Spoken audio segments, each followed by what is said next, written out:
नमस्कार, मेरा नाम है शुभम गुप्ता और आप देखना शुरू कर चुके हैं वीके न्यूज़। सुप्रीम कोर्ट का वो पवित्र हॉल जहां न्याय की आखिरी उम्मीद टिकी रहती है, वहां आज एक ऐसा दृश्य देखने को मिला जिसने पूरे देश को चौंका दिया। मुख्य न्यायाधीश जस्टिस सूर्यकांत की बेंच में एक याचिकाकर्ता का वकील खड़ा था। कोर्ट ने एक मामले में आदेश दिया था। आदेश के तुरंत बाद उस याचिकाकर्ता ने सीधे मुख्य न्यायाधीश के भाई को फोन लगा दिया और पूछ लिया कि आपके भाई ने यह आदेश कैसे पारित किया। जब यह बात बेंच के सामने आई तो मुख्य न्यायाधीश सूर्यकांत का गुस्सा फूट पड़ा। उन्होंने कहा कि हिम्मत कैसे हुई। उन्होंने वकील से साफ पूछा कि आपके मुवक्किल के खिलाफ अवमानना की कार्रवाई क्यों नहीं होनी चाहिए। उन्होंने चेतावनी दी कि भले ही वो भारत से बाहर कहीं भी छिप जाए, मुझे पता है ऐसे तत्वों से कैसे निपटना है। मैं पिछले 23 साल से ऐसे लोगों से निपटता आ रहा हूँ। दोबारा कभी ऐसी हिम्मत मत करना। ये कोई छोटी घटना नहीं है, ये उस संस्था की गरिमा का सवाल है जो देश के सबसे बड़े न्यायाधीश के भाई को भी फोन कर देती है। देखिए पूरा मामला क्या था। याचिकाकर्ता निखिल कुमार पुनिया और एकता पुनिया ने एक याचिका दायर की थी। वो जनरल कैटेगरी से थे, फिर धर्म परिवर्तन करके बौद्ध बन गए। उसके बाद पीजी मेडिकल कॉलेज में एडमिशन के लिए अल्पसंख्यक प्रमाण पत्र के तहत उन्होंने लाभ मांगा। कोर्ट ने इसे एक नए तरीके का फ्रॉड कहा।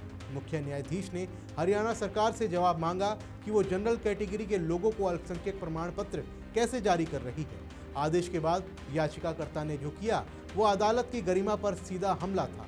अब सवाल ये है कि क्या ये सिर्फ एक शख्स की बदतमीजी है या फिर न्यायपालिका के प्रति बढ़ती हुई अवमानना की एक नई मिसाल। मुख्य न्यायाधीश ने जो कहा वो गुस्से में नहीं बल्कि अपनी जिम्मेदारी का एहसास दिलाते हुए कहा। उन्होंने वकील से कहा कि आप इस मामले से हट जाइए, अब मानना की कार्रवाई क्यों नहीं होनी चाहिए। ये घटना सिर्फ एक फ़ोन कॉल की नहीं, ये उस संस्कृति की है जहां कुछ लोग सोचते हैं कि न्यायाधीश भी उनके भाई बंधु हैं, जिनसे सवाल पूछा जा सकता है, उन पर दबाव डाला जा सकता है।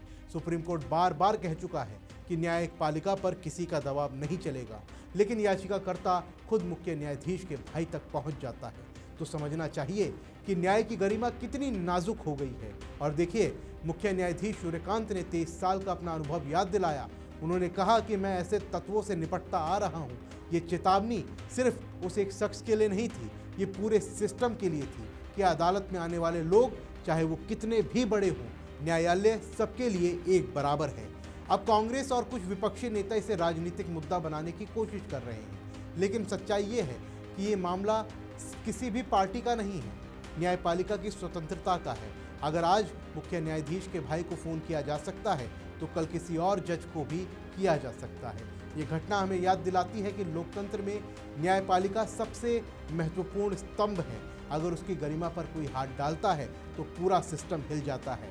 मुख्य न्यायाधीश ने जो कड़ा रुख अपनाया वो न सिर्फ अपनी गरिमा बचाने के लिए था बल्कि संस्था की गरिमा बचाने के लिए भी था।